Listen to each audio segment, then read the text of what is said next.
Just twice now, the Celtics have been first to the floor. They try to save with Horford. Unbelievable. Boston first to the floor. So good. Brown fakes, fires up the three. Bang! Tatum dives on the floor. Everybody dives. Jaylen Brown with the flush. Blocked by Porzingis. He's doing it all. Tatum spinning, driving, laying. Got it. Washington drives. Blocked by White. Oh, what a block from Derek White.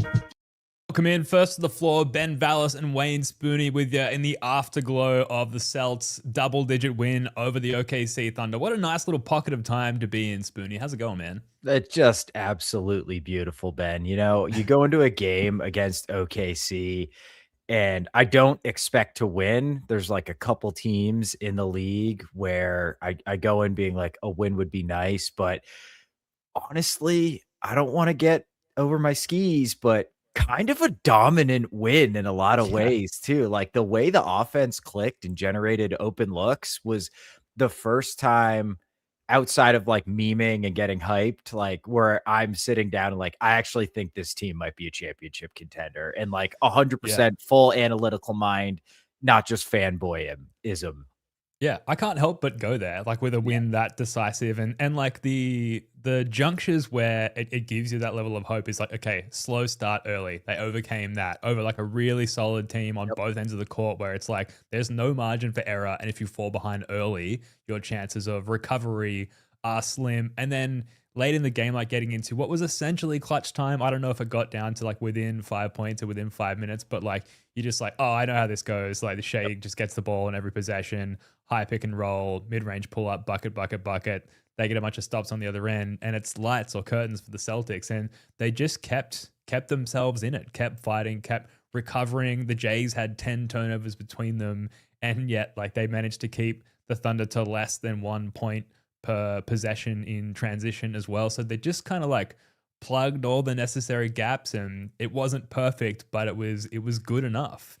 So yeah, 119, 109, 146 points per 100 possessions in the second half. Spooning, they hung like 70 odd on them. And just, a really intentional approach to the game, I thought. Yeah, absolutely. Like we clearly, a couple of things I thought worked really well was getting both the Jays off ball more, but with the intent to get them on ball on the move or in like these more complicated pick and roll actions where we like run Spain, where there's a screener behind the screen, or like we were doing this like wide ram action. I'm not even sure that's what it's called, but it's like a pin down in that guy who gets the pin down instead of like coming up, looks to shoot, comes up and sets the screen. And then we had a bunch of variations off that where it's like fake handoff into a pin down, into the ram. And it's just like, oh, like this is the only time where I really felt like we looked comfortable against this OKC defense. And credit, Tatum was good. Tatum was very good. Yeah. But this game was all Jaylen Brown. Jaylen Brown leads the NBA in drives per game at 19 a game. He had 30 last night. 30 drives against the best defense in the NBA. Dort, Caruso, SGA, J-Dub, did not matter. Anyone in front of him, he's putting his head down, getting to the rim, forcing rotations, forcing help, and making the right read, or finishing, or getting fouled. Like, you know, Shea was great. I thought Jaylen Brown was the best player on the court because Shea, look, his numbers, he didn't miss shots at all, but it's the volume. Right? Like Shea just didn't get a lot of shots up, and a lot of his work at the free throw line was complete and utter phantom calls. Yeah. That's like the last 3 were complete phantom. He only took 12 shots. That is, you are locked in defensively on what you're going to do, and it's make anyone else beat you other than Shea, and we execute it perfectly. Yeah, even if you add the attempts, so 12 free throw attempts, so that's another like 6 shot attempts in theory. That still totals at 18 shot attempts for a guy like Shea. The typical volume you see from him, like that's incredibly low. I really like the way that we defended Shea. Again, OKC, such a dominant team where it's not like playing the Wizards where you can be like, okay, well, like they can't do anything with their big down low. So like we're just gonna stay true on all their shooters. Like that with OKC, there's not this like clear directive on how to defend them. You have to pick your battles and make concessions elsewhere. And in this one, I think we saw, I haven't got the numbers in front of me, but yeah, Alex Caruso, 1 of 8 from 3. Kason Wallace, 1 of 4 from 3.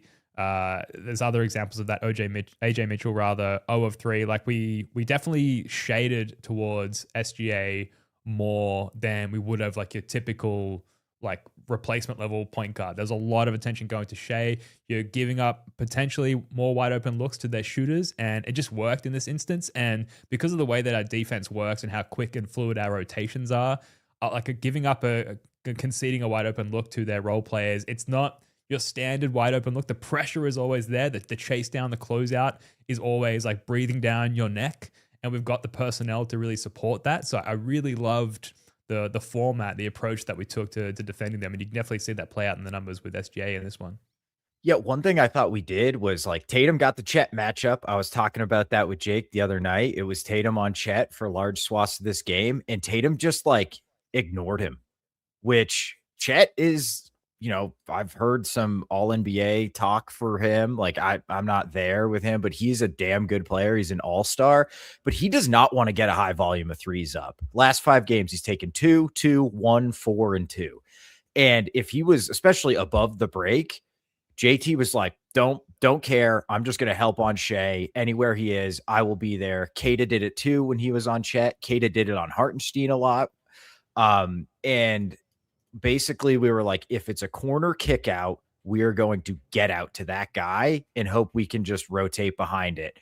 If it's above the break and it's Lou Dort, Caruso, Kason Wallace, even J-Dub and AJ Williams, if they were above the break, we were just like, okay, under control, close out. If they got the shot up, we don't care. Like we will live with that every single possession. Just make sure Shea doesn't beat us and it's not an open corner 3. And their execution was like just absurd, man. It was so good.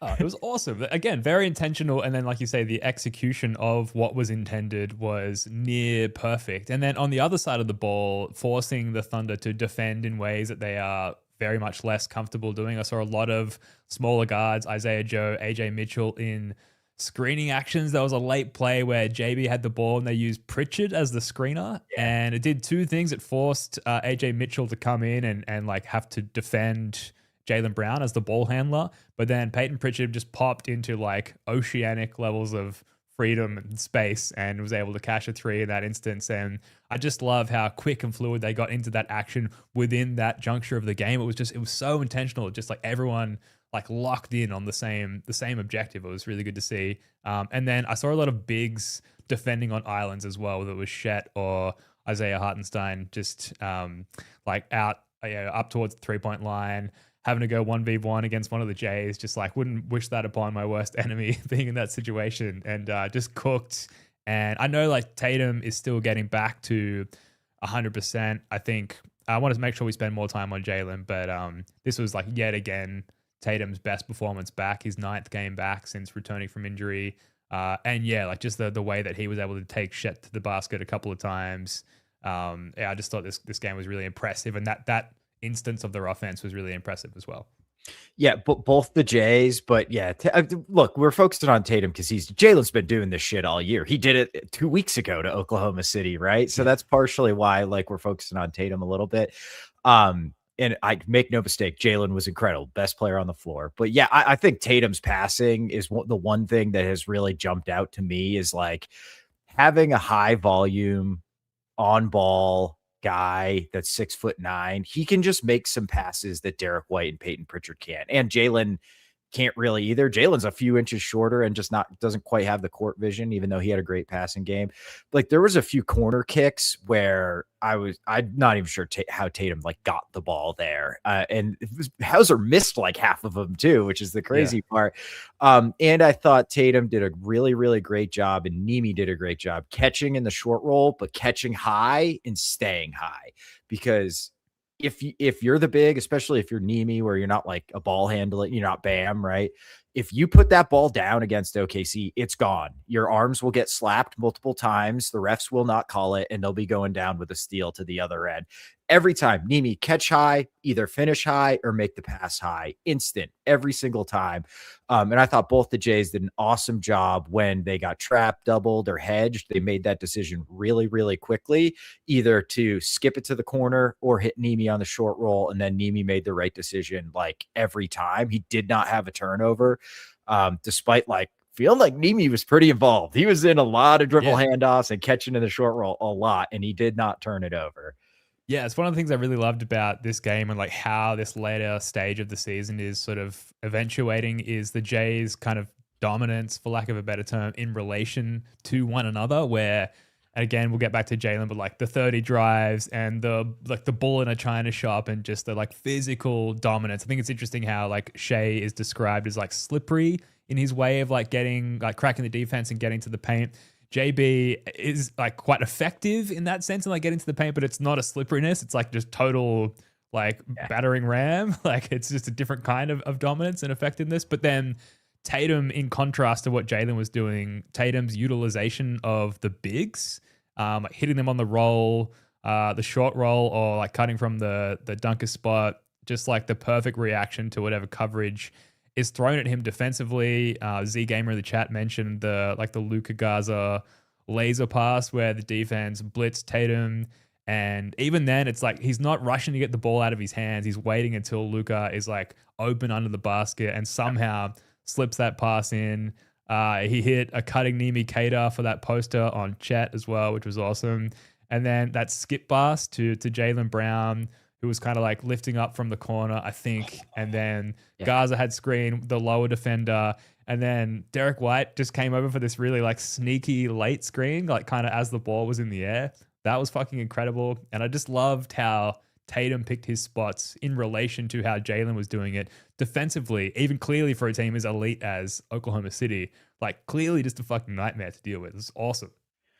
Yeah, man, it's just such a cheat code when we have both the Jays clicking. In the half court, OKC, frankly, one of the best half court defenses ever. Like, I don't think that's hyperbole given the context of like where offenses are in the NBA now and how sophisticated they are. 106 offensive rating, 73rd percentile. So like highly efficient in the half court against OKC. And there was just every single possession. If we didn't get that initial, like it was AJ Mitchell, you said it, Isaiah Joe, or one of the bigs, if we didn't get that switch, it didn't grind to a halt. It was immediately like, okay, now we're getting to do a Chicago action, pin down, handoff. Oh, another handoff. Oh, Derek's on a flare screen. Oh, Pritchard's now coming off a pin down. Oh, Garza just back cut. It was like poetry in motion, maybe the best I have ever seen this offense look. And it's very well timed to look that good against OKC. Like it was truly a thing of beauty at times. Like, these guys are clicking at such an absurd level, not with just the passing, but the player movement and how they all keep their spacing. They just move as a unit, and it's just super difficult to defend, even for a team with the ridiculous defensive talent like OKC has. Yeah. Jake did the instant reaction pod yesterday, but we had to get on. Jake is working today, couldn't unfortunately make it, but we had to get straight back on and do another pod because it's just too of a game to not get on and add more content towards. And get your comments in. We're going to get to an ad break in a second, but like I saw a comment further up the chat that we'll get to about not considering this team a contender just yet. So make sure you get your comments in. We'll try and get to them towards the end. But first, Spoonie, got to pay the bills here. A quick word from our friends over at Prize Picks. Prize Picks, the playoff push is heating up and tournament hoops are here, and there's no better way to cash in. Cash in if you're right on the high-flying hoops action, the Prize Picks, where it always feels good to be right. Every bucket, every dime, and every win means more when you're playing on Prize Picks. And with their brand new team picked market, you can now pick game winners, spreads, and totals on top of the player picks you already know. So cash in if you're right during all the clutch buckets, slam dunks, and Cinderellas this spring with team picks on Prize Picks. There is so much good college basketball on this weekend. I'm eyeing some of the top prospects in this year's draft. Let's go more Andy Mara blocks for Michigan, another Michigan Wolverine, maybe more on Yaxel Lendeborg points and rebounds. And how about less on Nate Ament of Tennessee points against that nasty Iowa State defense? On Prize Picks, you can pick who's going to cut down the Nets in a couple of weeks or who's going to win a ring this summer, whether it's the tournament, the playoffs, or even the international baseball tournament, I can call my shot and cash in if I make the right picks, all on Prize Picks. Team picks are available now in 35 states, including California, Texas, Georgia, Washington, and my home state of West Virginia. It makes it super easy to pick game winners, spreads, and totals, all on Prize Picks. Download the Prize Picks app today and pick your first game winner, spread, or total as the playoff push rolls on.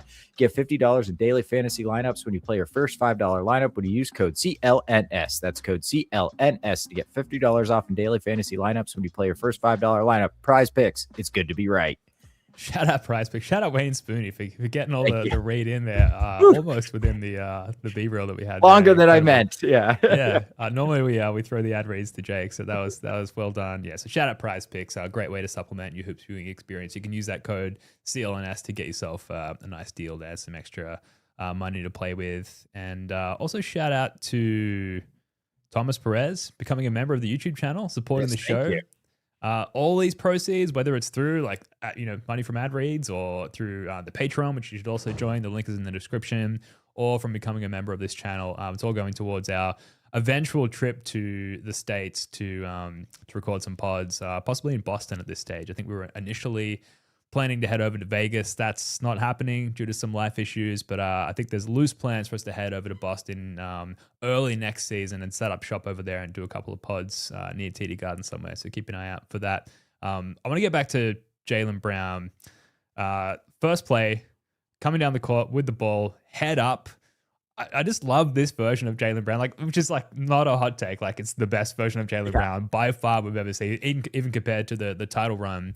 But earlier versions of JB, he was a thinking man. That's what we love about Jaylen Brown, but also at times what has kind of complicated his game, where he would overthink his approach.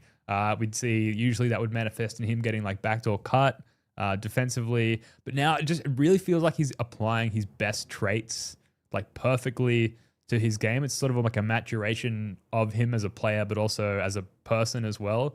So first play, head up, aggressive, attacking. He dimes up Neemi under the basket. Unfortunately, smokes the layup, but just immediately first possession, so much pressure on the defense, so much collapsing and pressure, wide open big man under the hoop. Neemi kind of fucked it up a little bit, but I just thought that was really emblematic of the game that he went on to have. Yeah, completely set the tone. Look, the 5 turnovers are the 5 turnovers. I think at least 2 of them were offensive fouls, one of which I thought was a pretty soft offensive foul. And it's OKC when you have guys like the Jays who are going to be on ball a ton and they're a little bit taller. So look, their dribble's just a little higher. They're going to turn the ball over some against OKC.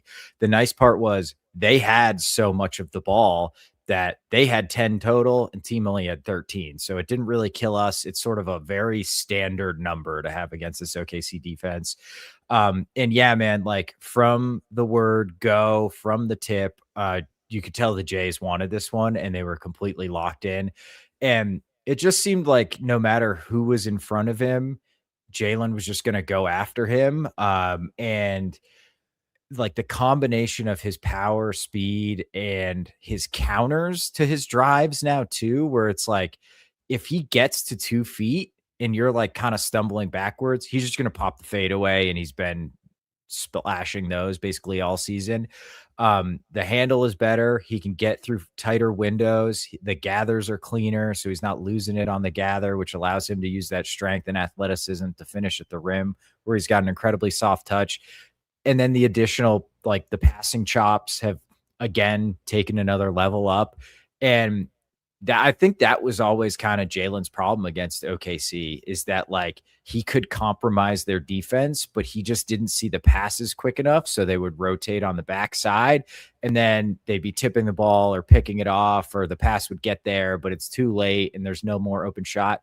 Not the case anymore. 8 assists, could have had more. The aforementioned Neemi Duff. And he was just making incredible, smart reads the whole time. Often the read was, I have Isaiah Hartenstein or Isaiah Joe on me, so I'm going all the way to the basket. And he was absurdly effective at that as well. So, I think might have been Jake and I were talking about was the OKC game Jaylen's best regular season game ever? maybe make it 2 for 2. I don't know. Yeah. Like, this is fucking up there, man. And his defense was pretty awesome too. Yeah, and the Spurs game was heading in that direction as well. So, Yeah. obviously we'll never see how that eventuates, or could have eventuated. But yeah, dude, just what do you even say at this point? Like No. year over year, and this season, like week over week, day over day, just continues to like demonstrate that he's capable of getting to yet an even higher level. And again, it's hard to imagine where it could go from here. I suppose less turnovers if you're really nitpicking. But like the amount of just fucking sick moves to get into the paint and then finish. Like early, he had that like crossover step through where he like finished over Chet and I think like seemed to do damage to Chet's body as well. But he had like SGA and some other fairly elite defender. I mean, anyone on OKC could be painted with that brush, but like very, very close to him and just in very tight quarters, while like using plenty of razzle dazzle, just gets into the paint and finishes. And then the dunk over Jalen Williams as well, where it was like this low scoop pickup, which like if I'm bending over to pick something up, then just like returning to an upright position can be difficult. And to go from that to like dunking over a giant, obviously it's expected of these elite athletes, but pretty incredible as well. And while we're like doing a hat tip to individual plays, we didn't mention Tatum's block on Lou Dort before, where he kind of came over as the low man. I think what's important about that is how he spoke about it after the game, where he was like, I didn't even think that was just like my role for that juncture of the game in that play, and I just did it without thinking. And he got up, his head was around the rim, I thought, on that block. So newsflash, Spoonie, the Jays still awesome and getting better, it seems. Yeah, Tatum was at the 5. He was guarding Chet, and Ugo was at the 4. So, like, he was low help. He was the rim protector there, and he did a very good job of it. Yeah, JB had one. It kind of like iced the game late in the game, where he like goes left and then gathers left to right and like euros between two defenders, and it was like half a layup, half a floater. It was a flay up, and he just like it just dropped in so perfectly, and it was like, oh, ball game. It's just really hard to defend a 6'6" dude who can do shit like that and jump higher than you and is stronger than you. Like when he had Chet in front of him, like it probably constituted bullying on some of these possessions. The way he was just smashing into Chet, and Chet wanted no part of it. You could almost hear him be like, ugh, every time. Like, I mean, Jaylen, like this version of Jaylen is just a complete bully. And Ben, perhaps the most important part, 12 of 14 from the line. Oof. Who is this man? Who is this Jaylen Brown? I would have bet my house on this day never coming, right? Yeah. So clearly he was just like, he's now looking for other wrinkles to smoothen out with his game, and he's finally addressed the free throw thing. I almost don't want to talk about it because I don't want to jinx it. I know, right? And Jake and I were talking about it the other day, like looking for sudden spikes in free throw shooting efficiency, and then like to try and soothe our woes if subsequently that eventually resulted in this like regression to the mean. Like, do players get really good at free throw shooting for like a month and then become shit again? Almost don't want to know because I just want to keep living in this fantasy. Yeah, Jay's awesome. To get to a couple of comments here, thoughts on Sam Hauser. I definitely want to get to Baylor and Pritchard, who were awesome in this one. Hauser, Jake said this on the show yesterday, but he ended the game 3 for 8. So he had some frustrating plays. He had that like fast break, open court, what looked like was going to be a dunk or a layup. And then I think it was Casewan Wallace or someone who just like tipped the ball out of his hands at the last minute. But yeah, I guess one of OKC's strategies early was to sag off of Sam Hauser, which is an interesting decision, but definitely worked for them early on. We mentioned earlier the Celtics off to a slow start. Hauser unable to cash in on multiple wide open opportunities. I don't know. I think as a podcast collective, Spoonie, you, me, and Jake are like, we've seen the Hauser slumps time and time again. We know that his shooting dominance comes in spurts and often at the right times, and it's just not that right now. I don't know. Do you think there's anything more to it? No, I think OKC got very lucky, frankly, that he missed some of these open looks. Like he ended up going 3 of 8. You know, that's not too bad. So my thoughts on Hauser is that I think his defense has been absurdly underrated this year. I mean, he has been awesome defensively a lot of this season since he like got really healthy and playing better in like December. I thought this game was no different. I mean, there's a reason he's playing as many minutes as he has, and like he's a 6'7" dude who can defend his position and is a pretty damn good rebounder too for a small forward. And like just him existing on the court is valuable because teams have to worry about the spacing he can provide and his ability to knock down threes. And like I'm not sure OKC was intentionally leaving him open. I felt like the Jays were just cracking them off the dribble so bad they had to send help from the weak side, and Hauser just happened to be there. And he just, man, like he gets one more of those to go, right? Then he's 4-8, 50%. Everyone's saying how great of a game he had, right? Yeah. So I thought Hauser was just fine. He didn't seem like athletically a step below. Like I felt like he held his own defensively, got on the glass a little bit. The whole team got on. They only had 4 offensive rebounds. Like we dominated the defensive glass this game, and Hauser was a part of that. So I thought he was like a perfectly fine B-. Yeah, 43-31 was the rebounding disparity in the end, like overall, 7-4 on the offensive glass. And yeah, Hauser had 4 of them. He definitely did his part. And yeah, 37.5% from 3. I'll take that. And defensively, I agree, like underrated. And you see him in, we're used to it now, but you see him put in situations where if you weren't like following the team so closely, you'd be like, oh, I don't know if I like this. But he usually holds up. I want to get to this comment from Justin as well from earlier in the show. Justin says, not contenders yet. They have not beaten the top teams at all this year. This team reminds me of the Knicks last year where they could not beat the top teams but were contenders. I guess the immediate counterpoint, well, I think that's a perfectly reasonable take because our record against top teams is subpar. We did not have a healthy Jason Tatum for the majority of those matchups. We arguably still do not have an entirely healthy Jason Tatum. And everyone, including Jaylen Brown, but really everyone has been on some form of upward trajectory all year. So like, I don't even know if we're the team we are now, like if we were this team 8 weeks ago. So it's kind of difficult to evaluate in that sense. But I wanted to read this comment by way of getting to the bench and the depth, Spoonie. Like Baylor Scheinman and Peyton Pritchard, I thought were incredible in this game. Both provided really high relief buckets. Baylor had some really good defensive moments as well. Baylor had the swooping in, like corner crash, put back dunk too. But getting back to the contender point, the depth on this team is really impressive. And it's insane to say because we completely shed depth during the offseason. We got rid of so much high-end talent, but then you look down the bench now and there's so many guys that you'd be really comfortable coming in high-stakes situations with relative confidence that they'd be able to contribute at a high level. We saw that last night with Baylor and Pritchard contributing in really tight moments, especially late in the game where like we needed a big bucket, and they both contributed there. So the depth of this team, and it's demonstrated itself time and time again, is what gives me confidence that they are at least in the mix. Almost like 2022, where you just had to be in the mix, made it to the finals. Some of those series really tight, could have gone either way, but we're in the mix and things just broke our way a number of times. And I think we're at least contenders in that sense going into this year, which is more than we could possibly have hoped for. Yeah, I think there's maybe we're like Justin, again, agree with Ben, like that's a totally reasonable take, but I think there's a difference between one of the favorites and a contender.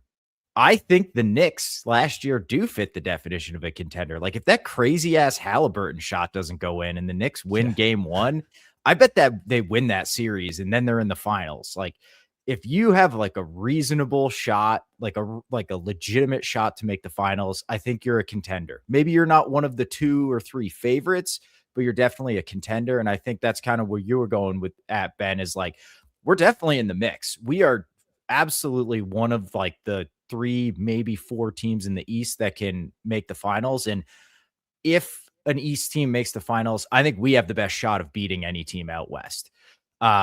Like I trust us way more than any other of the other East teams to beat any of these West powerhouses.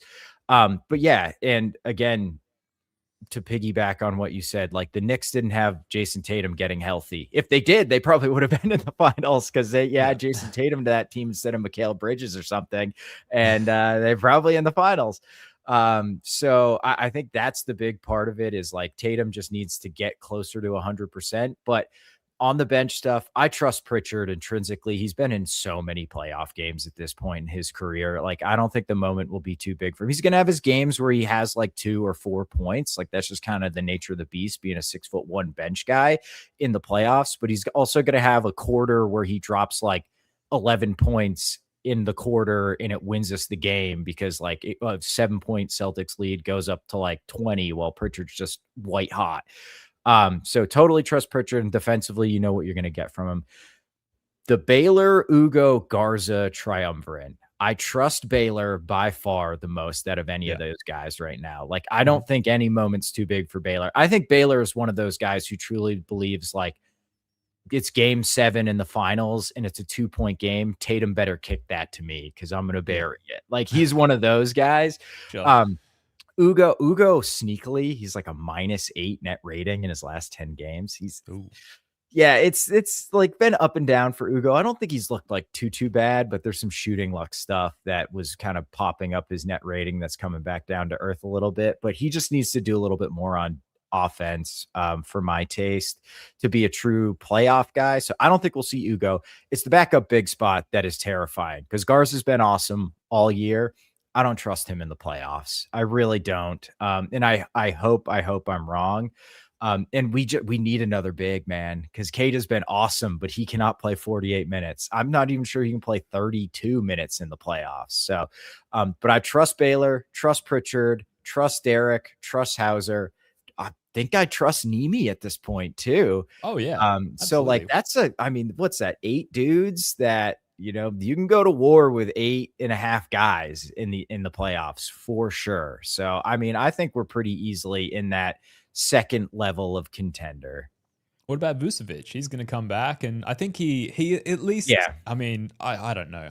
I change my mind on this every day, but I think he slots in within the circle of trust. His radius around Joe Mazzulla is narrower. In other words, he's more trustworthy than Garza. Yeah, I think the offensive floor with Vooch is just higher because like we saw the passing is a different level and like he can put it on the floor. You can like post him up a little bit.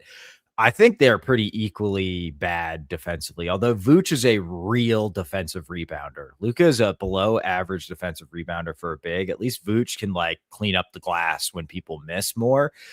So you're right. But I'm just worried about like he's coming off an injury. He's played like 5 games with us. Are we really going to be like, hey, Jalen Brunson's going to put you in 30 pick and rolls. Go get him, buddy. Yeah. Like that terrifies me, you know? I guess that's what the first round is for. If we can, if we have the opportunity to play with our food in that sense, maybe that's how you reincorporate him. But that's going to be tough. Big man rotation. Absolutely. All right. We better leave it there. Anything else that we didn't touch on for this one that you want to get to? I just want to shout out Queta again. Like Queta was fucking awesome, and I know we touched on him a little bit, but I really want to say like he was so good defensively. It almost brings a tear to my eye to see like how much he's grown as a defender. Like he should be in the mix for all defense. Like I think full stop, no caveats. He's one of the better defensive players in the NBA. How did this happen? I don't fucking know, Ben, but here we are. It's happening across the board. Everyone who started the year as a Celtic is decidedly more awesome than they were at the beginning of the year. Mm-hmm. All right, we'll leave it there. That's going to do it for this one. Thank you so much for joining us. Jake and Greeny are going to be back tomorrow after the Hawks game with Celtics late night, so don't miss that. Like this stream, subscribe to the channel, turn on notifications so you don't miss that upcoming stream. Wayne Spooney, love your work, man. Until next time, go Celts.